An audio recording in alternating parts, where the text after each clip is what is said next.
ज्ञानतिमिरान्धस्य रञ्जनशलाकया चक्षुरुन्मिलितं येन तस्मै श्रीगुरुवे श्रीचैतन्यमनोभीष्टं स्थापितं येन भूतले स्वयं रूप कदा ददाति स्वपदान्तिकम् वन्देऽहं श्रीगुरु श्रीयुतापदकमलं श्रीगुरुन् वैष्णवांश्च श्रीरूपं साग्रजातं सहगना रघुनाथान्वितं तं सजीवं सावधूतं सावधूतं परिजन् सहितं श्रीकृष्णचैतन्यदेवं श्रीराधा कृष्ण पादान् सहगना ललिता श्री विशाखान्वितांश्च हे कृष्ण करुणा सिन्धु दीनबन्धु जगत्पते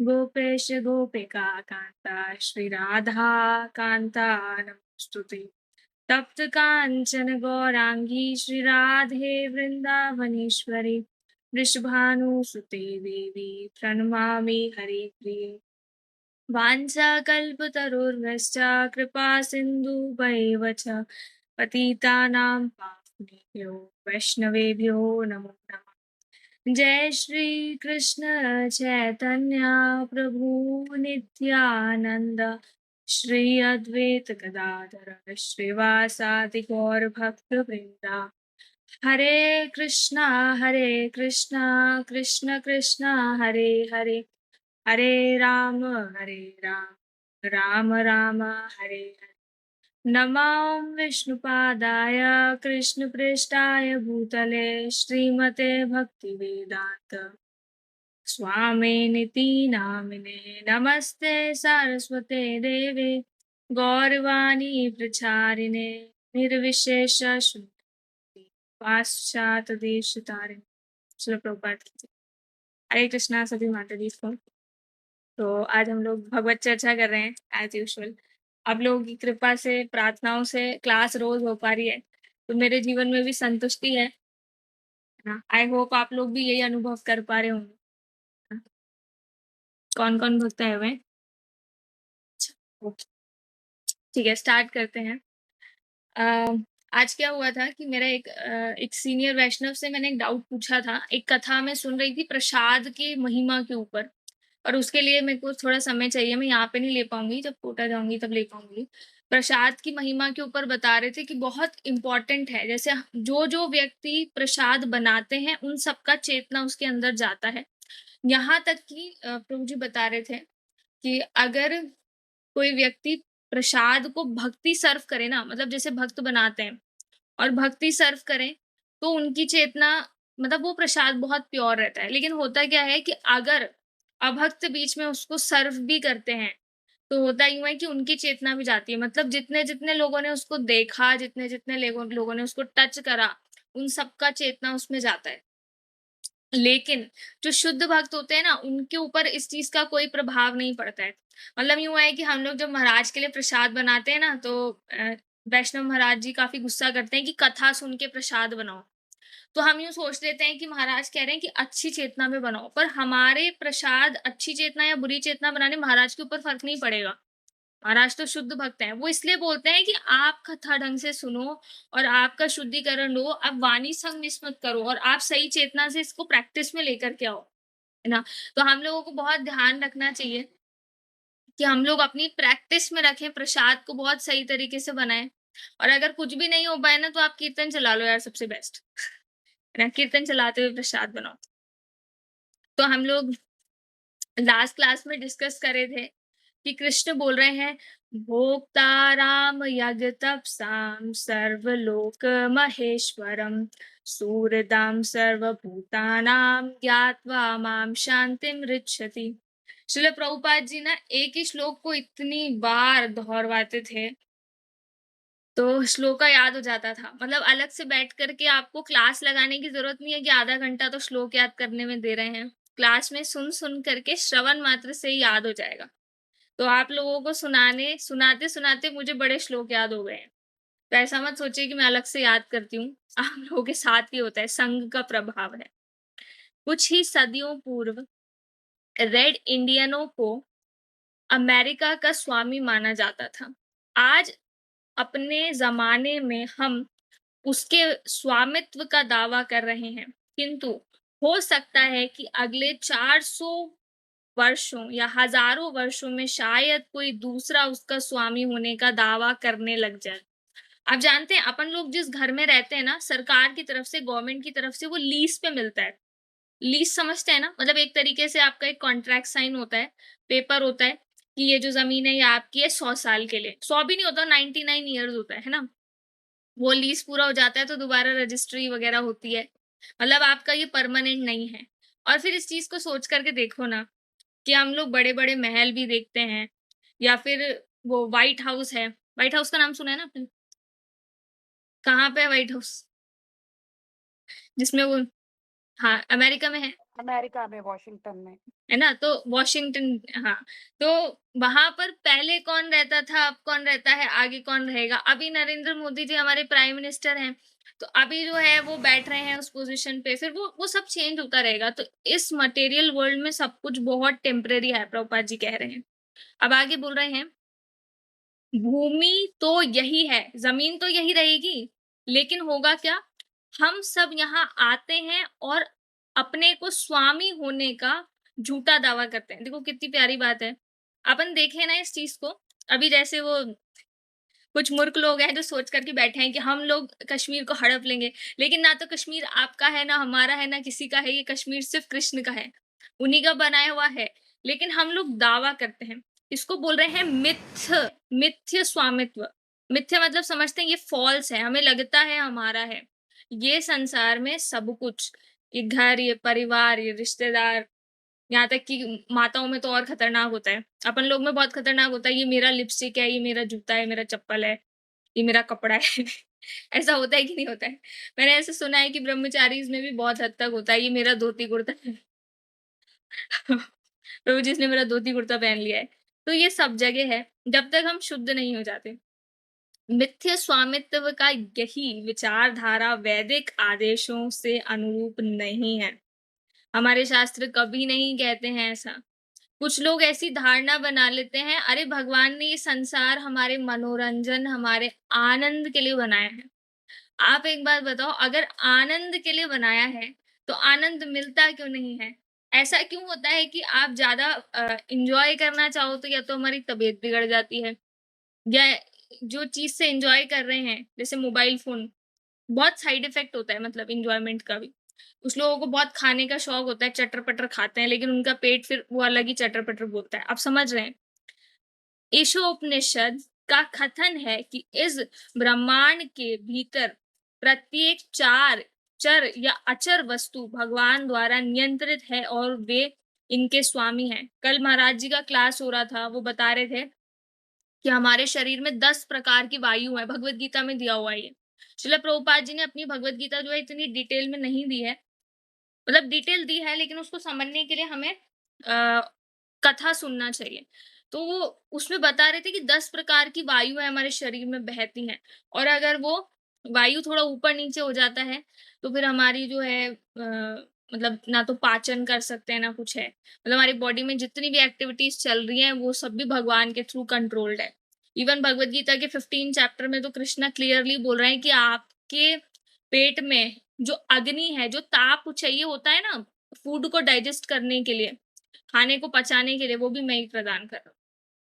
आगे सुनिए। ईशावास्यम इदं सर्वम, यह कथन एक वास्तविकता है, किंतु भ्रमवश हम अपने को ही स्वामी मान बैठते हैं।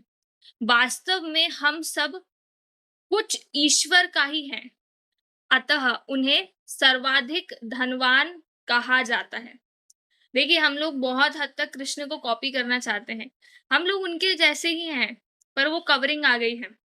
पता है भगवान के अंदर एक बहुत अच्छी क्वालिटी है, सारी क्वालिटीज़ अच्छी हैं, लेकिन ये जो क्वालिटी है, प्रेम करना, वो भगवान बहुत अच्छे से जानते हैं।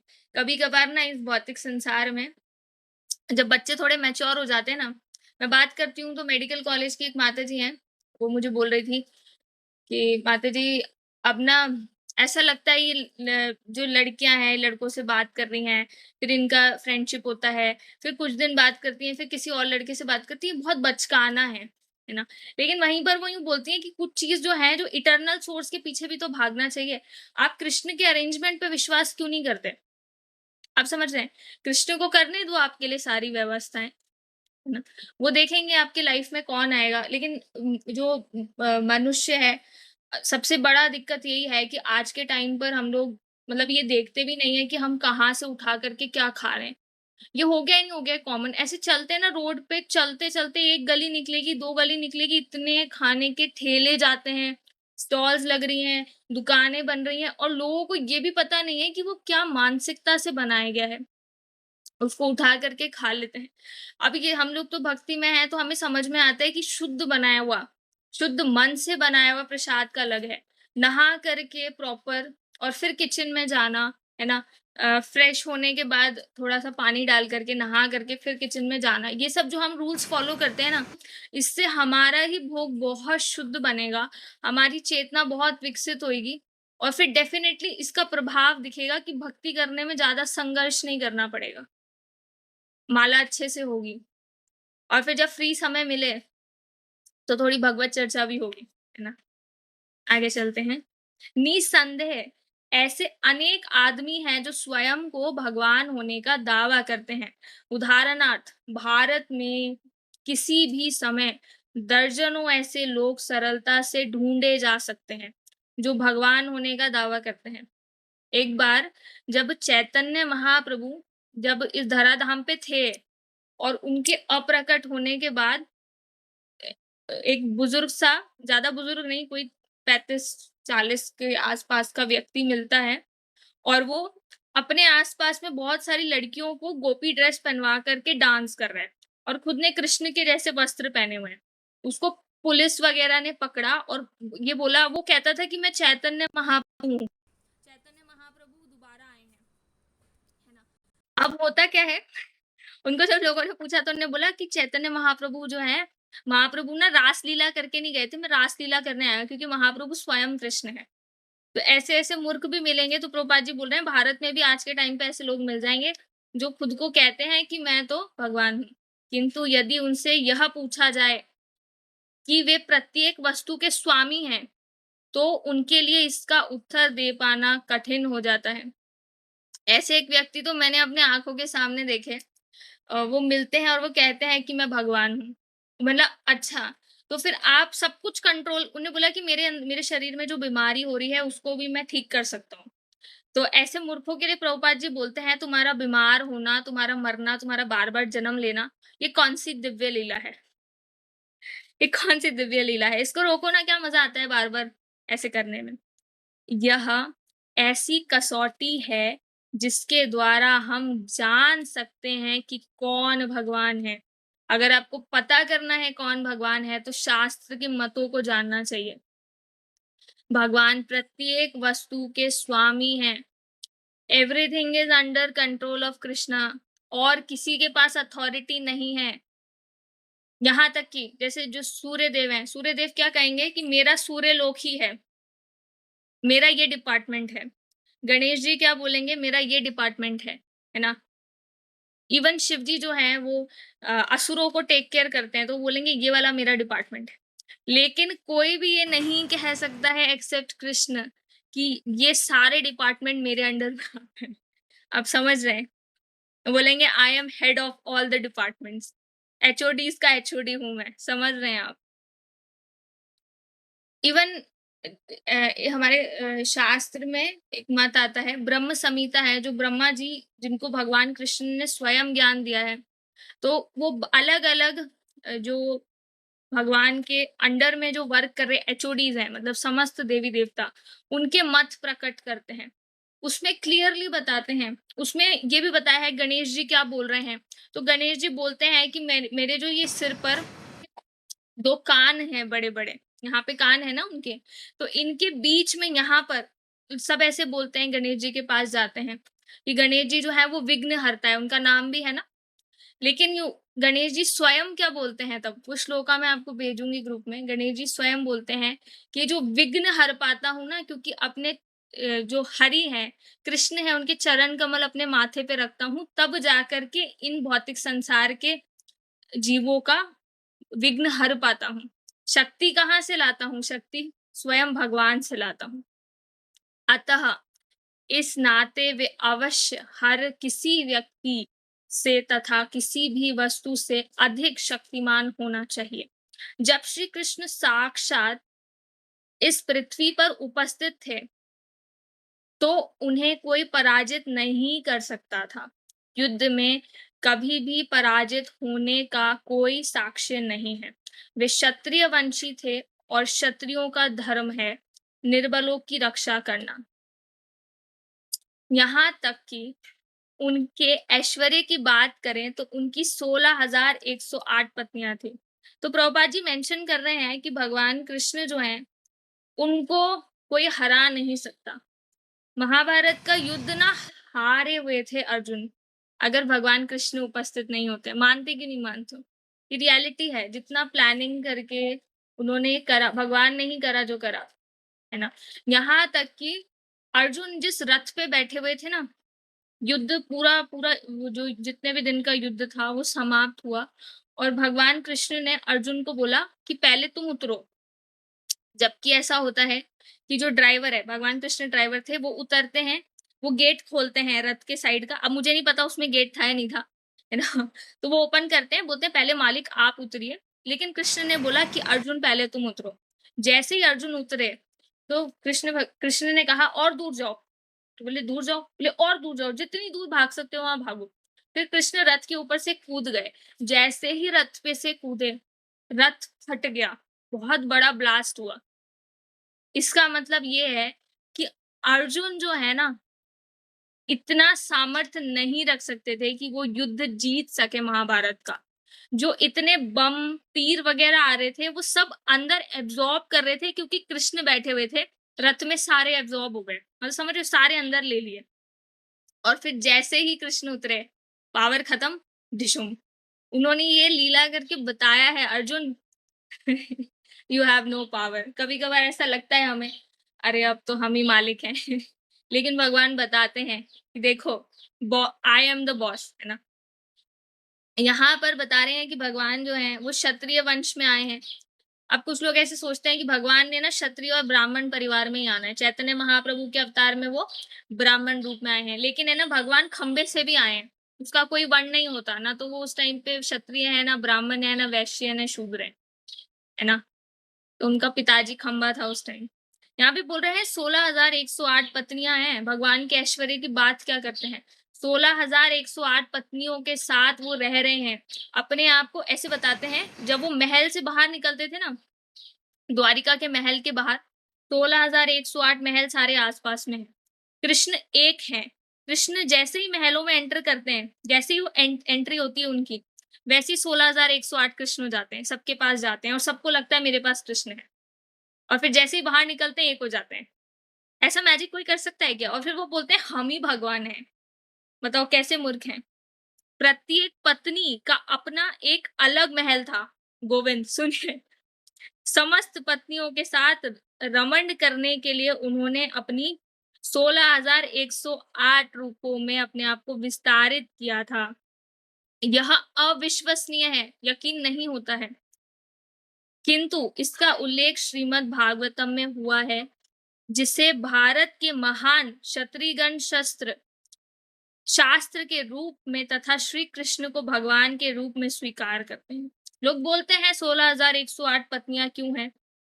तो मुझे याद है, ब्रज के एक महाराज थे, उन्होंने कथा में, वो कथा दे रहे थे, तो वो बता रहे थे, कृष्ण लीला कर रहे थे, है ना। ये अपने इस्कॉन के महाराज थे, मुझे महाराज का नाम याद नहीं है ना। गोवर्धन में कथा हो रही थी, तो एक भक्त जो है, भक्त तो नहीं थे, बाहर के पहली बार आए थे, और वो खड़े होते हैं, बोलते हैं महाराज मुझे पूछना है। तो उन्होंने हाथ ऊंचा करा, बोला हाँ बोलो।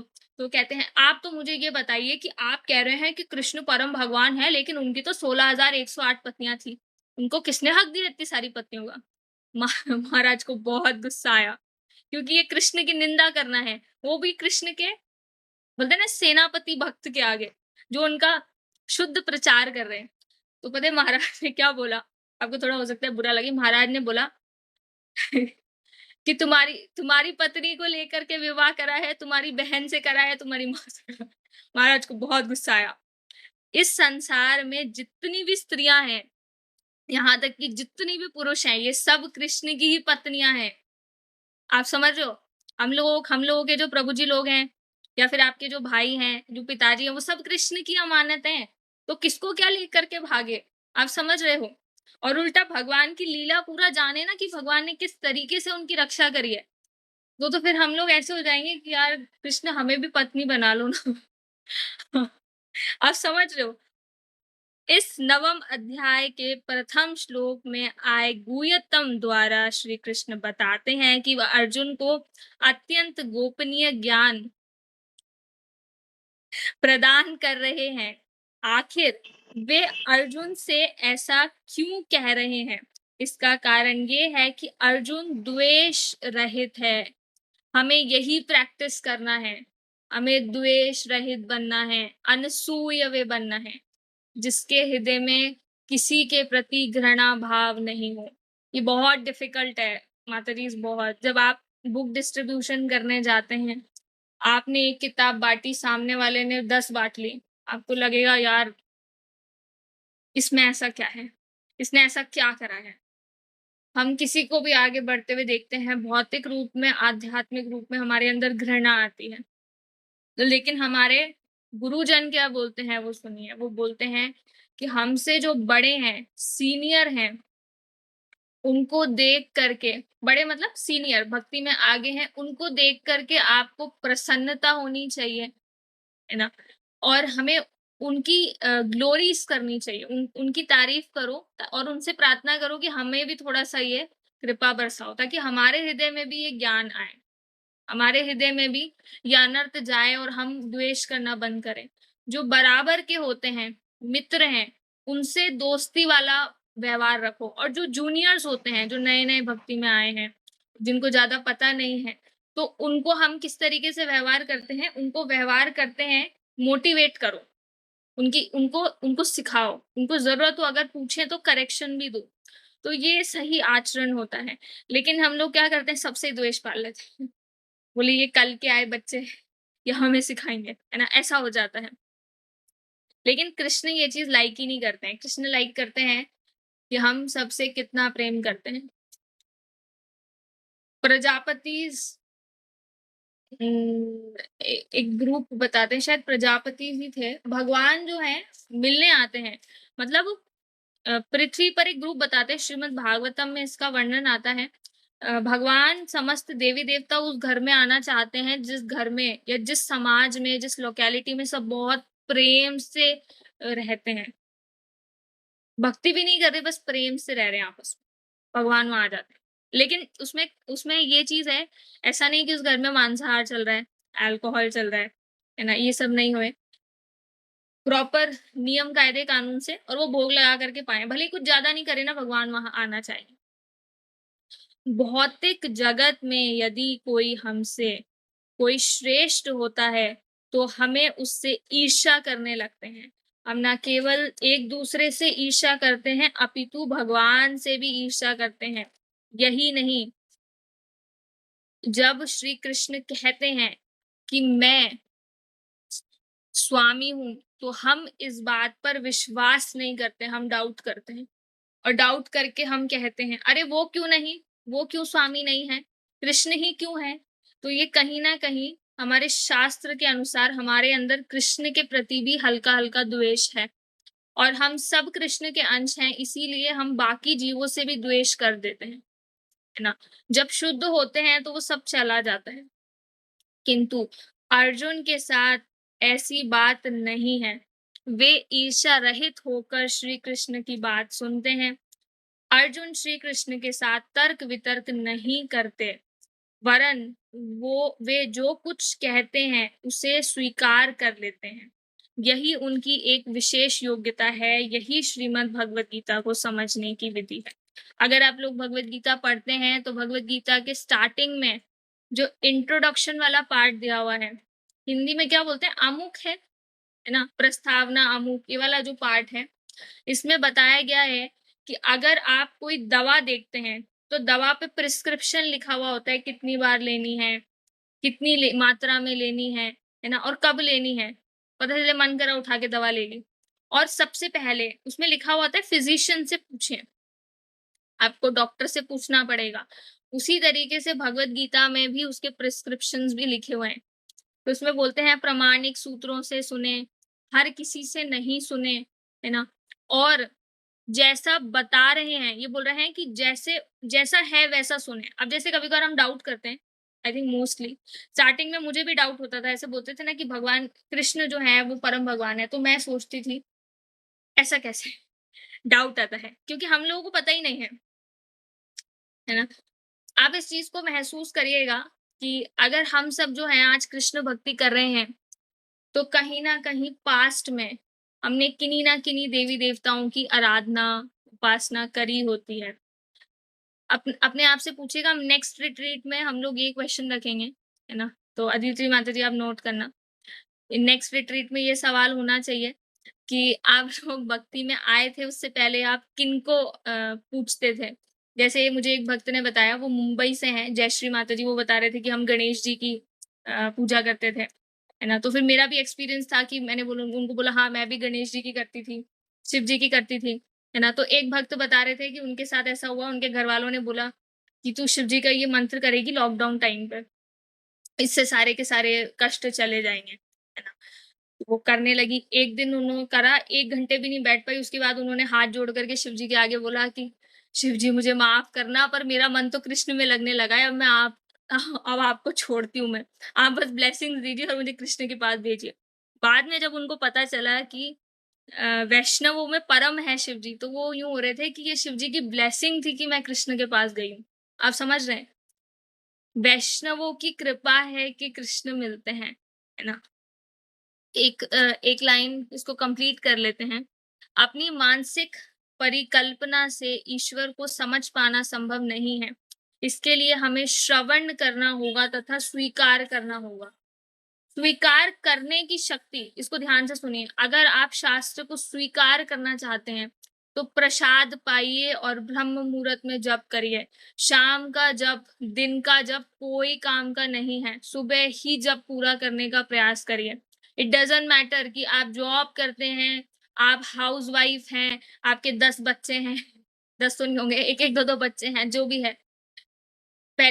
मुझे ये चीज़ प्रभु जी बोलते हैं कि आप सत्य बोलने में डरते क्यों हो? आपको परम सत्य बोलना चाहिए। मेडिकल कॉलेज के बच्चे आते हैं, वो ग्रुप में ऐड हो गए, तो उन्होंने बोला माता जी 8 बजे क्लास लेंगे। मैंने बोला आप 8 बजे क्लास ले लोगे?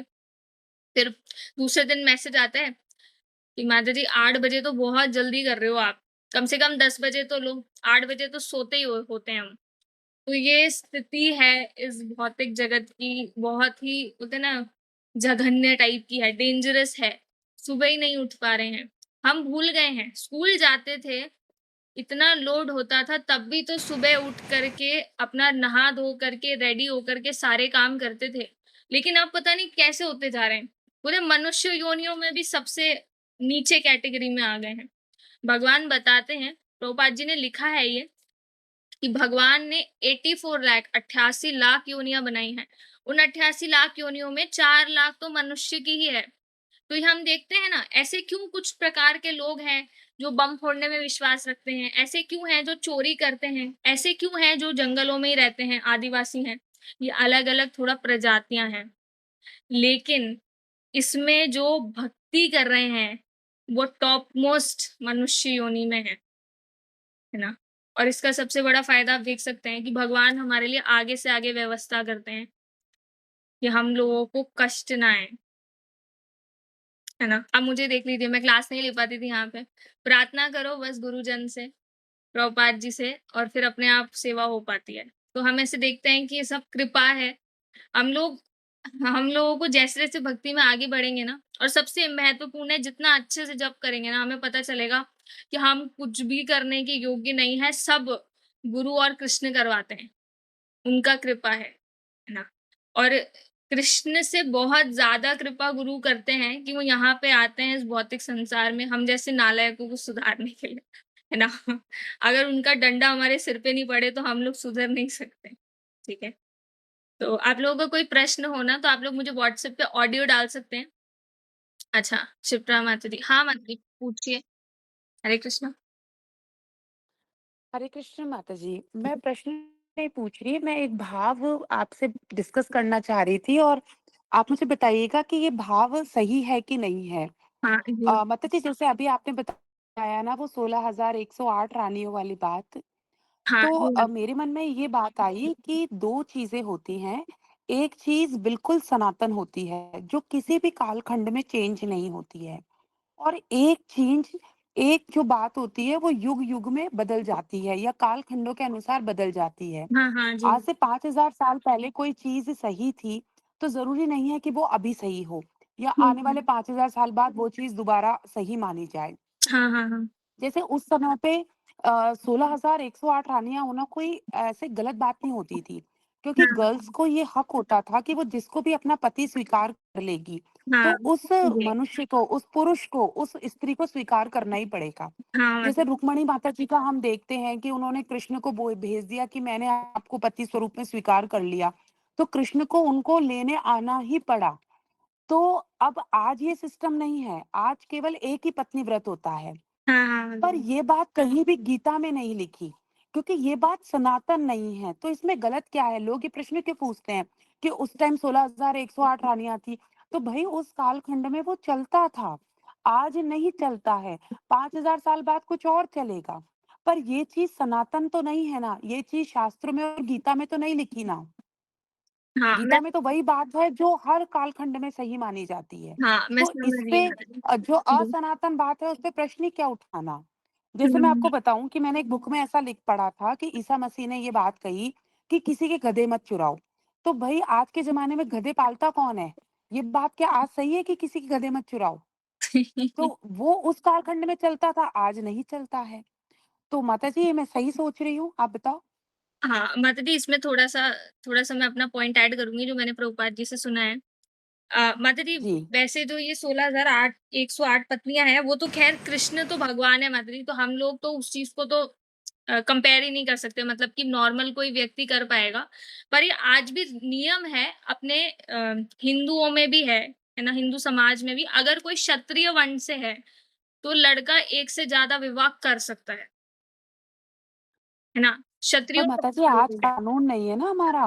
हाँ, हमारा कानून इस चीज़ हाँ, को अलाउड नहीं करता ना। कानून नहीं है माता जी बस वो भारत का संविधान इस चीज़ को हाँ, स्वीकार ही नहीं करता। हाँ, ये है माता तो जी कैसे और रखेंगे हम? हाँ, और तो हम अर्जुन प्रभु की भी आप देखिए कितनी रानियाँ थी, उन्होंने हर राज्य में अपनी रानियाँ छोड़ी हुई हाँ, थी। वो माता लेके किसी को नहीं जी। आए थे पर रानियाँ बहुत थी उनकी भी। हाँ, माता दी आज आज के टाइम पे भी अगर प्रभु जी चाहें मतलब लड़के चाहें तो वो एक से ज़्यादा पत्नी रख सकते हैं। बट जो गवर्नमेंट ने जो रूल बनाया है हमको वो तो पालन करना ही पड़ेगा, मतलब नो डाउट। बस हाँ, जी, यूँ ज़रूर जी, है कि जी। अभी बहुत चीज़ है जो सरकार सही भी नहीं कर रही। अभी जैसे 2 लड़कों का विवाह अलाउ कर दिया है, 2 लड़कियों का अलाउ कर दिया है। तो वो सा और इवन आपने देखिए ना कि शराब को खुलेआम बेचते हैं दुकान पे। तो हम ये तो नहीं कह सकते कि जो गवर्नमेंट है वो सब सही कर रही है ना? और शास्त्र में हुँ, मतलब हुँ। भगवत गीता में नहीं है क्योंकि भगवत गीता जो है वो एक बेसिक नॉलेज प्रोवाइड करती है। मतलब इसको ग्रेजुएशन बोलते हुँ, हैं हुँ। पर भागवतम में है माता जी। भागवतम में प्रसंग आते हैं ना, अच्छा। वहाँ पे मेंशन है माता जी कि जो क्षत्रिय हैं, वो एक से ज़्यादा विवाह कर सकते हैं। पर उसमें अच्छा। कंडीशन है माता जी कि पत्नियों को मेंटेन करके रखना भी आना चाहिए। ऐसा नहीं कि एन्जॉयमेंट के लिए कर रहे हैं, आप समझ रहे हैं? पत्नियों का हाँ, हाँ। खाना-पीना सब व्यवस्था प्रॉपर उनके बच्चों का पढ़ाई-लिखाई बुढ़ापे तक का पूरा अगर वो कर सके तो वो विवाह करना अलाउड है, ऐसा। अच्छा। हाँ, ठीक है माताजी, हाँ। ठीक है। हम वो हरे देखते कृष्ण हैं माताजी। जी माता जी, हम वो देखते हैं ना मुस्लिमों में वो विवाह तो कर लेते हैं लेकिन वो भूखे मतलब मैंने इसे देखा है हमारे रहते हैं एक टॉक में बहुत मुस्लिम्स हैं। तो वो क्या है कि विवाह तो कर लेते हैं लेकिन वो अपनी पत्नियों को बच्चे ऐसे घूम रहे हैं बाहर, उनके पास पहनने के लिए कपड़े भी नहीं होते। तो वैसा नहीं अलाउ करा है ना? ऐसा है हुँ, उसमें। हुँ।